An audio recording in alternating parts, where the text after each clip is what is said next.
Isn't she lovely? Hey guys, welcome to That Pedal Show. Dan here. Mick here, hello. Welcome. Massive thank you to Mick for being a bloody hero last week, going solo. And to everyone who thought Mick was better off without me. You made my eyes rain. I think that, to be fair, there was none, was there? There was a couple. There was a couple. I think they were joshing. So, as you can hear, Dan is a little bit croaky. So, what are we talking about this week then? We're going to have a quick look at Reverb. So, yeah, essentially Reverb 101. So, all the basic questions about Reverb, which is what's the difference between spring reverb and a digital reverb? How does a spring reverb sound in an amp compared to a digital reverb?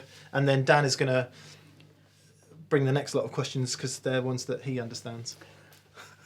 Okay, so we're using two amps today. We've got the Victory V40 and the Two Rock Studio Pro 35. So let's have a quick listen to these two. So Mick, if you would, let's do the Studio Pro first.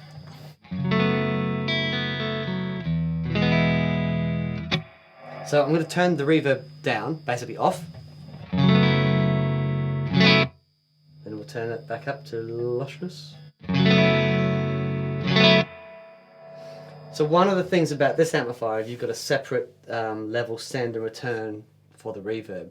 So if we crank up the send and turn the return down a bit, it's putting a lot of signal into the reverb. Put a bit more. It's a very dramatic sounding reverb. Turn the send down, but turn the return up.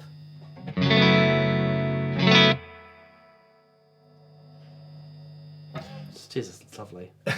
The idea of it is that you can if you want to use a fair bit of reverb in your sound, but you don't want it to just kind of wash everything out, you can use quite a lot of send and not much return, which is basically the decay. So it cuts off the decay, I think. Yeah, right. Whereas if you have it all the way up, just keeps going. And as we go into gain in a minute, that will become apparent why that's important. But yeah, okay, so that's a spring reverb. It's a spring reverb. So now let's have a listen to the V40. So this has a digital reverb.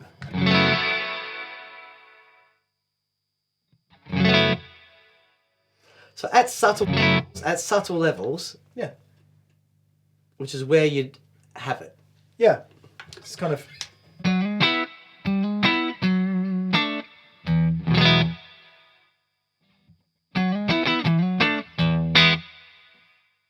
Compared to completely dry.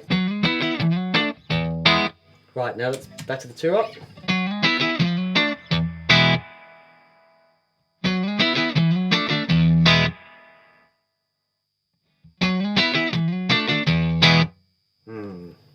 So yeah, they're quite different. Yeah, they're quite different. I mean, you know, the V40 is a fantastic sounding amplifier. The reverb is a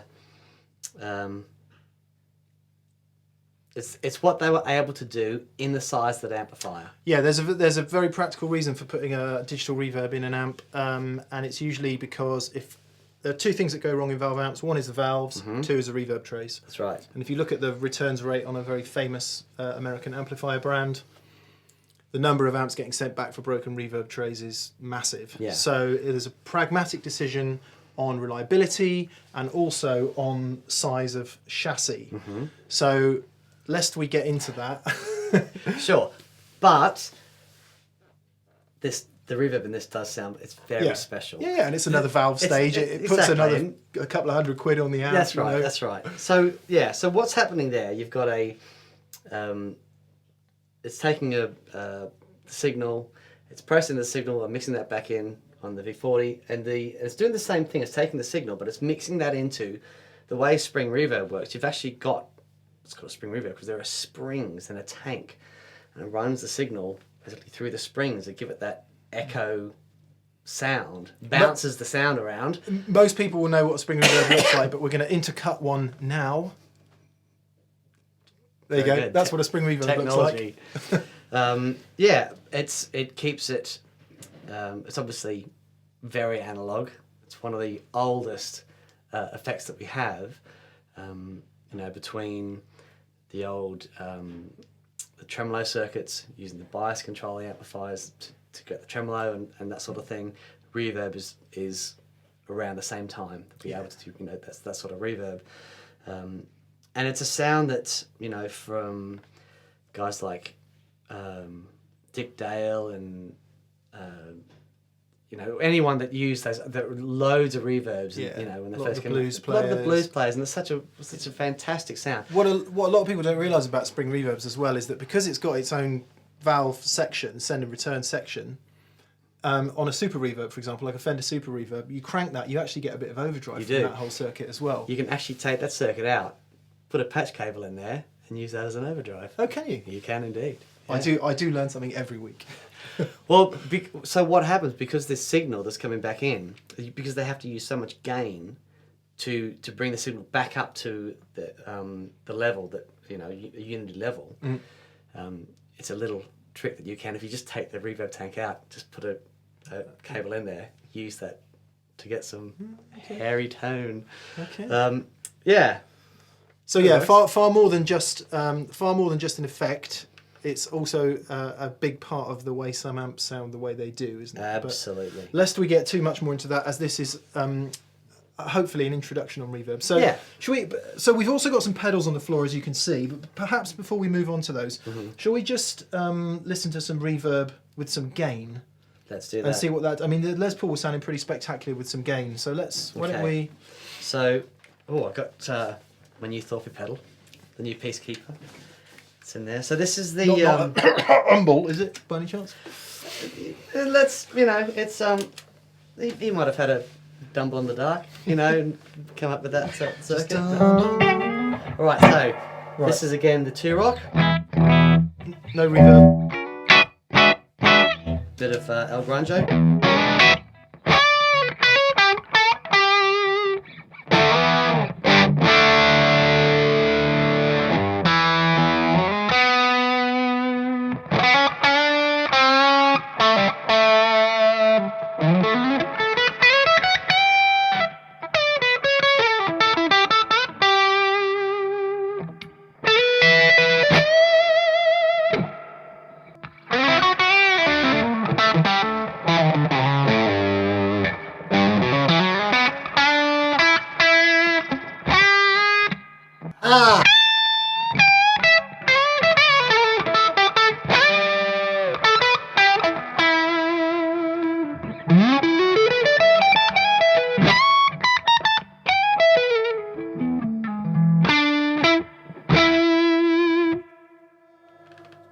Why is it so inspiring? Why is it when you hear a really great reverb, it transports you? Gives you room to move around, doesn't it? So what you hopefully heard there was, I was messing about with the send and return levels. Now, if you only had one reverb knob on your amp, which most amps do, we'll come to the V40 in a sec, you're controlling the send and return level of that. So you might want lots of reverb, but as you probably heard when Dan was playing, it kind of then takes the sound over.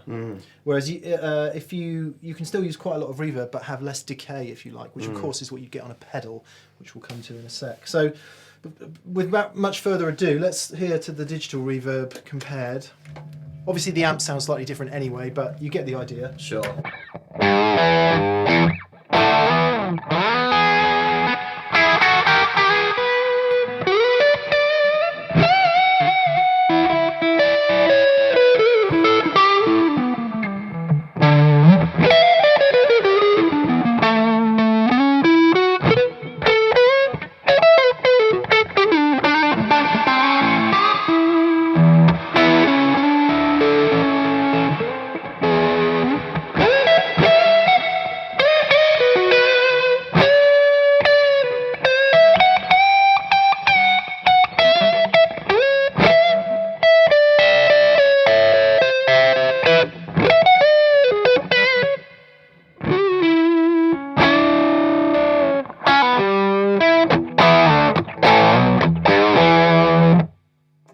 It's a killer sounding thing, isn't it? No.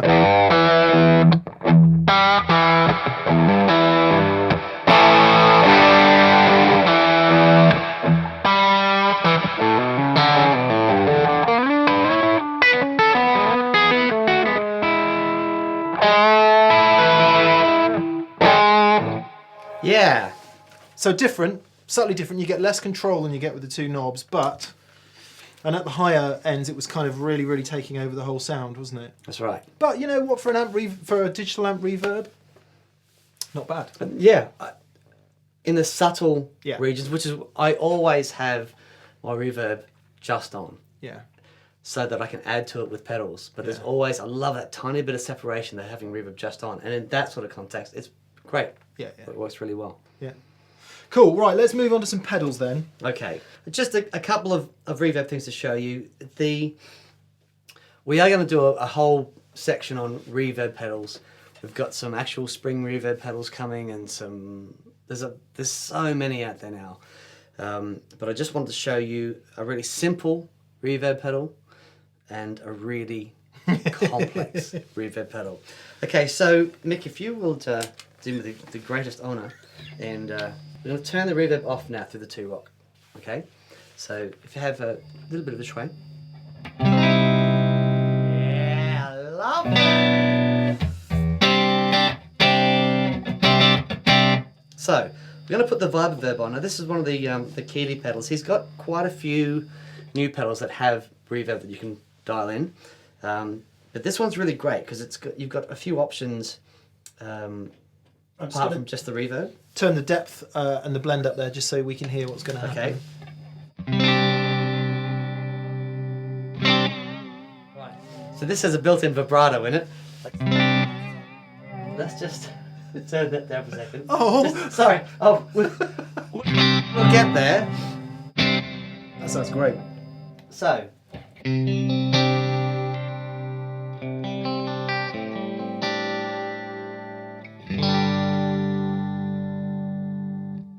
Here comes my chord.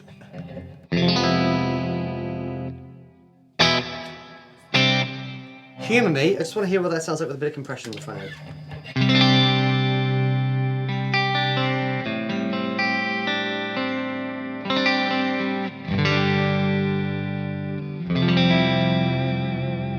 Yeah, man, I'm loving that. Okay, so this pedal has the blend and the decay. So what we can do is if I turn the blend down and then turn the decay up. So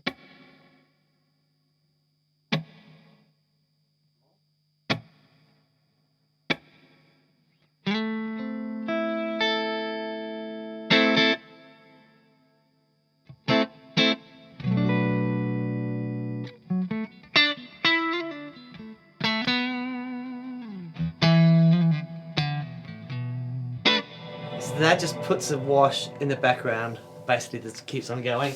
If we now do it the other way, put the blend up a bit.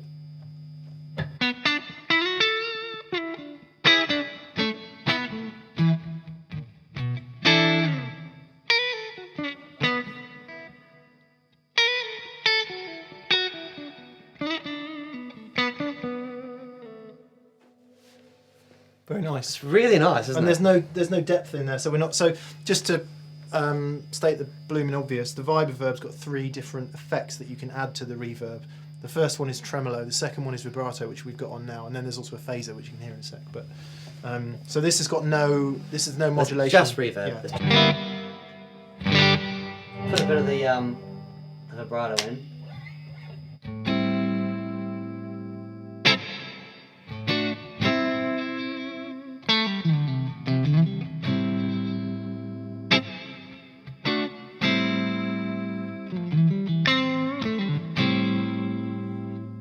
I love that. I quite like the phase as well. Flip it down to the phaser.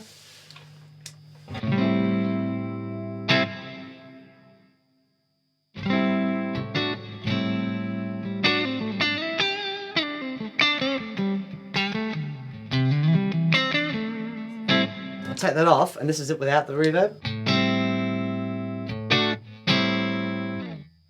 Good with it.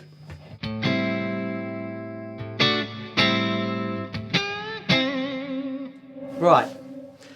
It sounds great. It's a simple pedal. You've got the 2 sides basically that you blended together, but it does sound really good. Yeah. So for me, because I'm not like a reverb connoisseur, that's why I've got that pedal, because what's coming next is probably a bit too far Sure. a bit too far on for me. But so the Reverb just gives you digital reverb, which I would use in addition to the spring reverb in the Yes. amp. So the spring reverb in the amp is like ambience, is like part of the amp sound, but I'd use the digital reverb for a specific effect, Yeah. and a very affected effect. So let's just do that. So we'll put in the reverb that you would normally use. Yeah, which is kind of ish. Yep.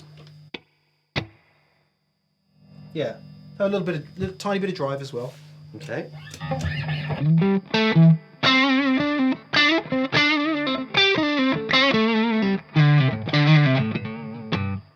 Yeah. There's a fair bit of reverb in the amp there, but that's kind of...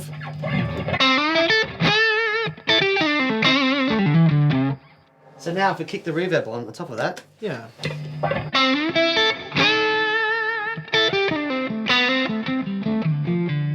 I'd probably use it a little bit wetter than that as well. Ooh,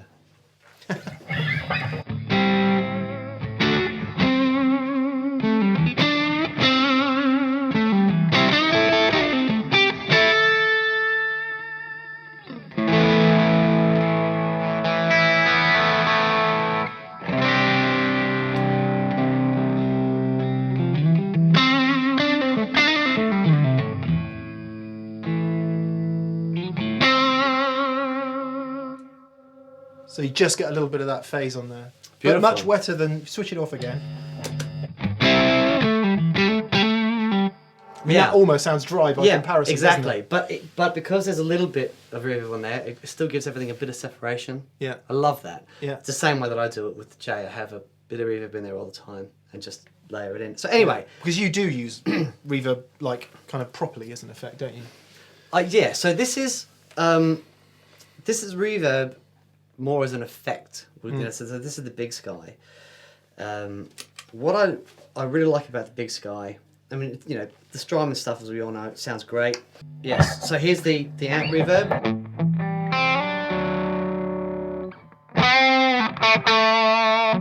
Now kick in one of the Strymon sounds.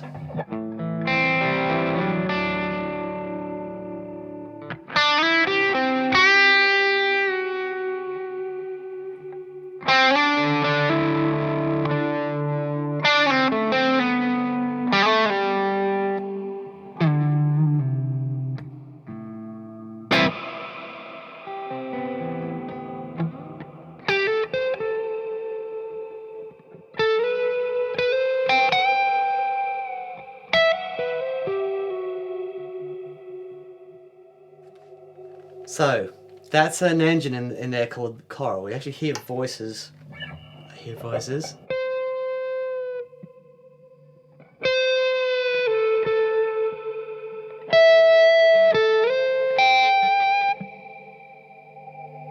Yeah. This is one I use called Bloom.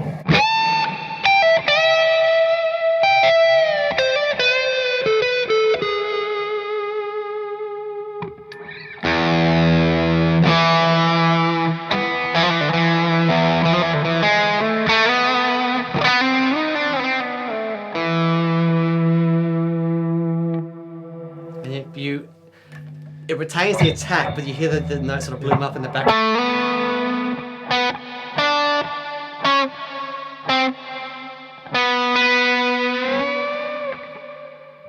Now, is that because one of the things that people often say about using digital reverb is that you get that nice sound when you're at home and it sounds all spacey and everything. Then the minute you get into a band mix, you lose it because the reverb's often up there with the frequencies around the cymbals and everything, all the other hullabaloo that's going on, so you don't really hear the reverb. Does that Bloom reverb help a bit with that? Because it kind of... Yes, it can do. It retains that attack.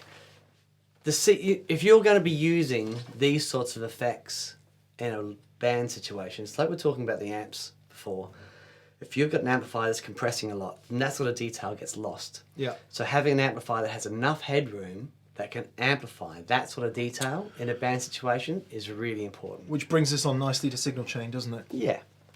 So everyone's screaming at the screen now. Hang on a minute. Where do you put your reverb? Do you put it in the front of your amp or do you put it in your effects loop? And I know what your answer is going to be. Okay. Well, for me, I only ever go straight in the front. Yeah. I love the sound of everything straight in the front.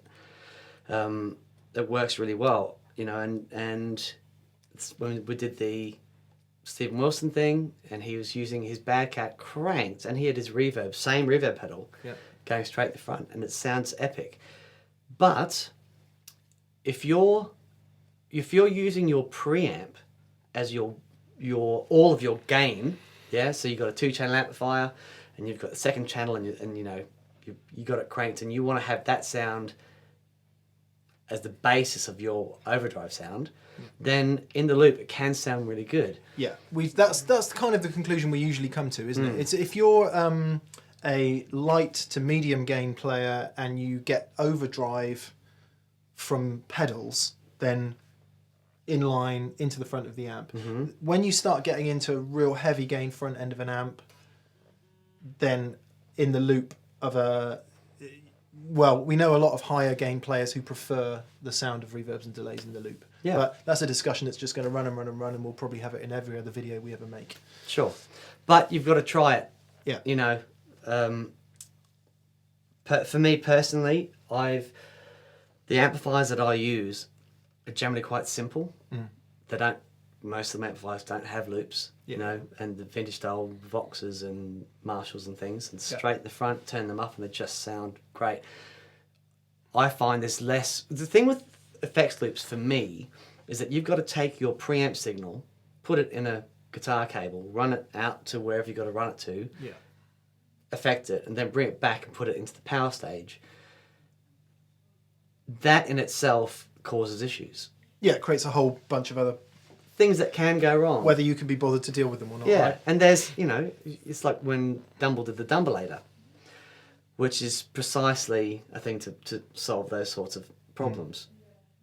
You know, don't get me wrong, they can sound fantastic. You know, it's a great way to keep the detail, especially if you're using your preamp gain, and that's perfect. And the clarity and the note definition and everything is what you're after.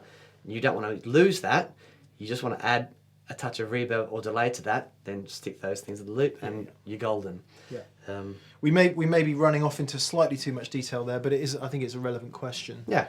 But everything here is straight in the front. Yeah. You know, yes. Yes. But yeah, so the Big Sky is basically, you know, it has some just unbelievable sounds in it.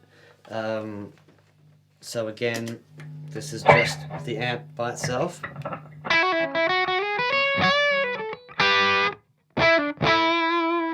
Then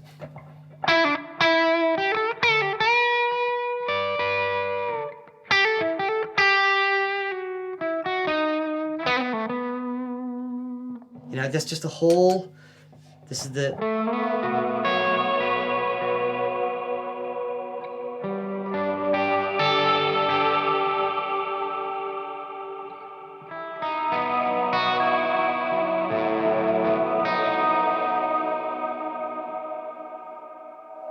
it's great. Yeah, lest we forget what reverb actually is, which is the sound of a space. It is. And that, so, it's delays. Yeah. Right? It's a whole bunch of tiny little delays thrown together. It's the reflections on different, you know, surfaces, and, you know, you go down to you've been to the Grand Canyon and clapped your hands, and you hear these. No. It's just because the space is so huge. Yeah. And you really hear the echoes really clearly. But you'll see a lot of... You ever been to a gig where the sound guy's setting up and he walks out into the middle of the space and goes, claps his hand. He's applauding himself because no one else will applaud him. So, but basically what he's doing is he's listening for the reflections of the surface, you know, of the surfaces of the venue. And it... Yeah, so it's about replicating the sound of, you know, having your amplifier in a big hall or in a small room or whatever. That's what the reverb pedals are trying to do. Yeah, well, that's one end of it, isn't it? So if you're into sound processing or whatever, and you want to create a realistic sound of a particular environment, that's one end of reverb. But most guitarists don't really use it that way, do we? No. We tend to, because the spring reverb is different. Doesn't do that. No, Yeah, exactly. not, yeah. It's it's a whole different thing. It adds a different character, especially the circuit. In a lot of the spring reverb's got a valve-driven circuit, as I said before. Yeah. It adds a gain stage, and you know, you take two different amplifiers and you take exactly the same amplifier with a reverb circuit. Generally, they sound very different. Yeah. Well, I mean, Morgan amps. We were talking to Joe Morgan just recently, weren't we, when we were at NAMM? And what a dude! What a dude! You know, he makes exactly the same amp, one with reverb and one without, because people who don't like the sound of the amp with the reverb circuit, I don't know, I think we're splitting hairs there. But there's no doubt that adding that extra tube and the extra send and return and all the rest of it, it's going to change the sound of the amp. So. Definitely. And there are people who don't like reverb. Yeah. Well, the thing is, in a rock context, yeah, so if I'm just doing rock stuff and I've got no reverb here.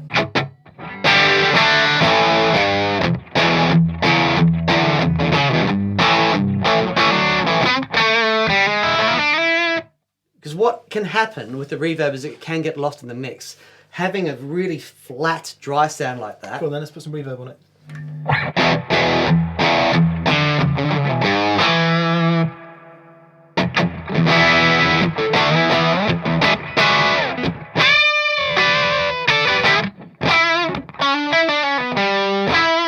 So what happens when you take the reverb off? It goes warm and it becomes very much in the front of the mix. Which, of course, if you're chugging away and there's you've got a lot, you need to maintain a rhythm in a song and kind of all the rest of it, then you don't want loads of that reflection. Exactly.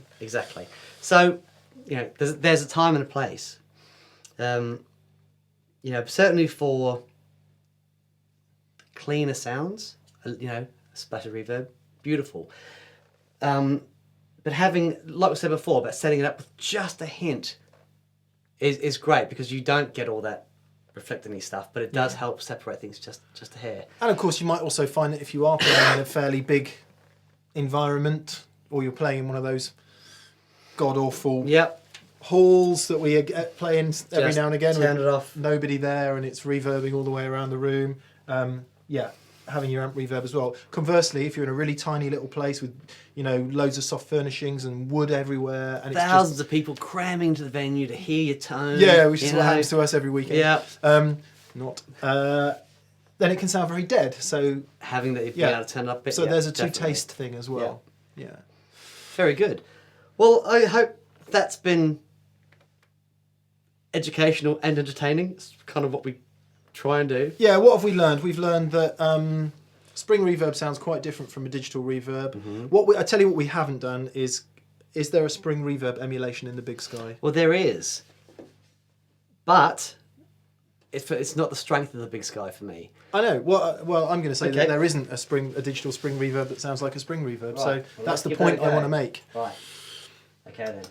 And quite frankly, why would you? Sure. Well, unless your amplifier doesn't have a spring reverb. Yeah, okay, maybe. You know, there are. Let's not get completely. Here you go. You have Schwain. Okay. Can I play your telly for a sec? Of course you can. Because this guitar sounds very weak. Ah. So what we'll do, I'm going to see how close I can get the spring reverb. I'm going to turn the reverb off in the V40, yeah, and then we'll turn the reverb up here. Then I'm going to try and dial in the spring reverb in this to sound anything like this. Okay. All right. So. Yeah.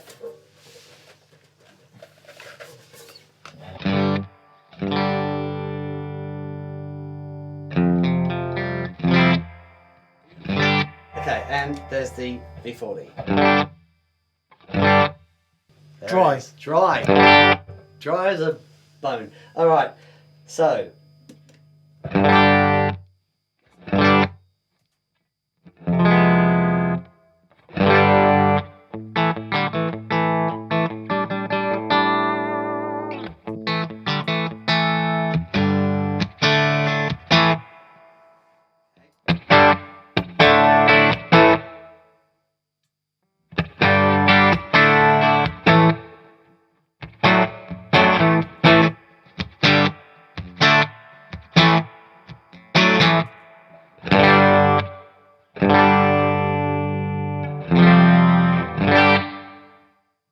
Okay, so to make this relevant,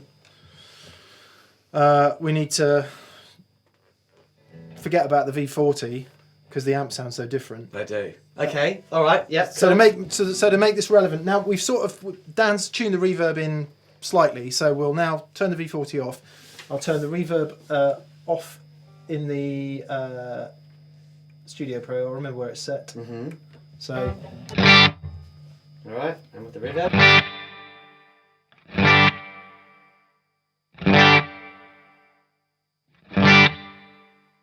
Okay.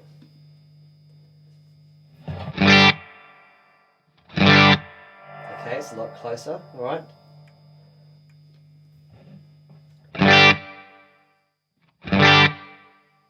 Bit more decay, isn't there? Yeah.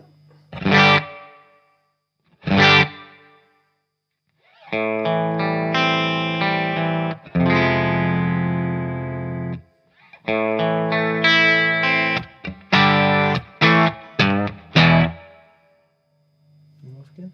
Yep.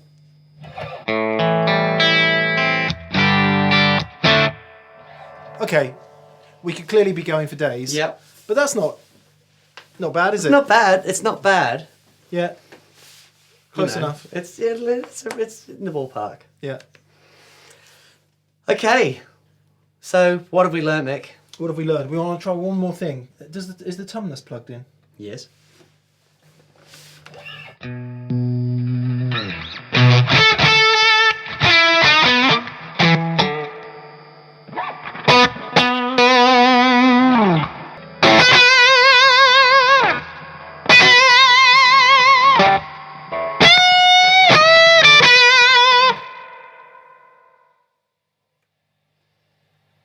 As I said, trying and failing to sound like Albert Collins.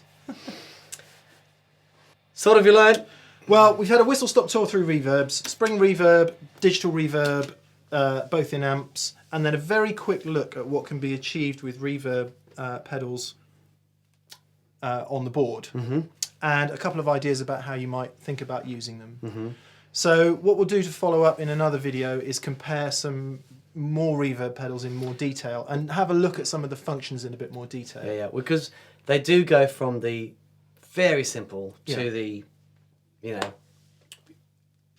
I'm not going to say ridiculous, but they're much more complicated, but there's some amazing new actual proper springs reverb pedals. Pedals that have springs in them. Yeah. So we got a whole bunch coming, and we'll do we're going to go through those and just see which is the ones that really tick our boxes. But yeah, hopefully that'll get you thinking about reverb and some different ways to use it. And lovely. Good. All right, guys. Hope that was good. We will see you next week. Cheerio.